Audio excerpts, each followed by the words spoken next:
മലയാളത്തിന്റെ മഹാനടൻ മോഹൻലാൽ 1960 മെയ് 21 വിശ്വനാഥൻ നായരുടെയും ശാന്തകുമാരി അമ്മയുടെയും മകനായി പത്തനംതിട്ട ജില്ലയിൽ ജനനം. തിരുവനന്തപുരം മോഡൽ സ്കൂളിലും മഹാത്മാഗാന്ധി കോളേജിലുമായി പഠനം പൂർത്തിയാക്കി. അഭിനയകലയുടെ ഭാവരസങ്ങൾ ബാല്യത്തിൽ തന്നെ വേദികളിൽ അവതരിപ്പിച്ച മോഹൻലാൽ തിരനോട്ടം എന്ന ചിത്രത്തിലൂടെ അഭിനയ രംഗത്തേക്ക് കടന്നുവന്നു. എങ്കിലും 1980 ഫാസിൽ സംവിധാനം ചെയ്ത മഞ്ഞിൽ വിരിഞ്ഞ പൂക്കളായിരുന്നു ആദ്യം പുറത്തിറങ്ങിയ മലയാള സിനിമ. ആ കാലഘട്ടത്തിൽ അട്ടഹസിക്കുന്ന വില്ലൻ നടന്മാരെ മാത്രം കണ്ടിരുന്ന മലയാള സിനിമ ഈ നടനെ മാത്രം ഒന്ന് ശ്രദ്ധിച്ചു. ഭാഗ്യവും പരിശ്രമവും കഠിനാധ്വാനവും പുതുമയാർന്ന അഭിനയ ശൈലിയും അദ്ദേഹത്തെ മലയാളികളുടെ പ്രിയപ്പെട്ട ലാലേട്ടനായി മാറ്റുകയായിരുന്നു.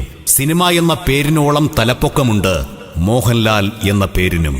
രാജാവിന്റെ മകനായും റൌഡിയുടെ കിരീടവും ചെങ്കോലുമണിഞ്ഞ സേതുമാധവനായും ശരീരം തളർന്നിട്ടും മനസ്സു തളരാത്ത മംഗലശ്ശേരി നീലകണ്ഠനായും മകൻ കാർത്തികേയനായും തമിഴ് മക്കളുടെ മാനസപുത്രൻ MGR-ആയും 20-ാം നൂറ്റാണ്ടിലെ സാഗർ ഏലിയാസ് ജാക്കിയായും കിലുക്കത്തിലെ ജോജിയായും അവതാരപ്പിറവിയുടെ മുഴുവൻ രൗദ്രഭാവങ്ങളും ആവാഹിച്ച നരസിംഹത്തിലെ ഇന്ദുചൂടനായും തൂവാനത്തുമ്പികളിലെ മണ്ണാറത്തൊടി ജയകൃഷ്ണനായും ദൃശ്യത്തിലെ ജോർജ് കുട്ടിയായും എത്രയെത്ര വേഷങ്ങൾ വെള്ളിത്തിരയിൽ ഈ അഭിനയ പ്രതിഭ വരച്ചിട്ടു.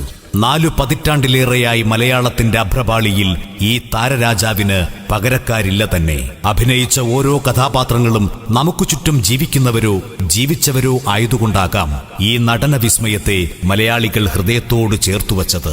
ഓരോ സിനിമയ്ക്കുമുണ്ട് തിളക്കം, ഓരോ കഥാപാത്രത്തിനുമുണ്ട് ജീവൻ, ഓരോ ചിത്രവും ബോക്സ് ഓഫീസ് ഹിറ്റുകൾ, ഓരോ വാക്കും പതിയുന്നത് പ്രേക്ഷക മനസ്സുകളിൽ. താരപരിവേഷങ്ങൾക്കപ്പുറമാണ് ശ്രീ മോഹൻലാലിന് ജനങ്ങൾ നൽകുന്ന സ്ഥാനം.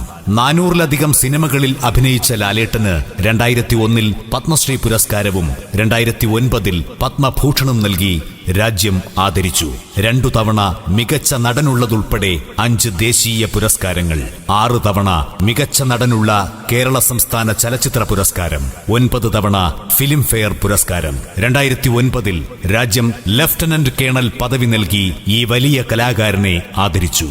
ചലച്ചിത്ര മേഖലയിലെ പരമോന്നത ബഹുമതിയായ ദാദാ സാഹേബ് ഫാൽക്കെ പുരസ്കാരം 2023 അദ്ദേഹം നേടുകയും 25 അത് ഏറ്റുവാങ്ങുകയും ചെയ്തു. ആ ചരിഞ്ഞ തോളിലെ നടപ്പും വാക്കും നോക്കും ഇരുപ്പും കള്ളച്ചിരിയുമെല്ലാം എന്നും മലയാളിയുടെ മനസ്സിൽ നിറഞ്ഞു നിൽക്കും. അഭിനയത്തിനായി മാത്രം ദൈവം ഭൂമിയിലേക്ക് അവതരിച്ച വിരൽത്തുമ്പിലും കൺപീലിയിലും വരെ അഭിനയ മികവ് കാത്തുസൂക്ഷിക്കുന്ന കംപ്ലീറ്റ് ആക്ടർ മോഹൻലാലിന്റെ ആരാധകർ ഒത്തുചേർന്ന് രൂപം നൽകിയ ഐരുപ്പാറ മോഹൻലാൽ ഫാൻസ് ക്ലബ് നിരവധി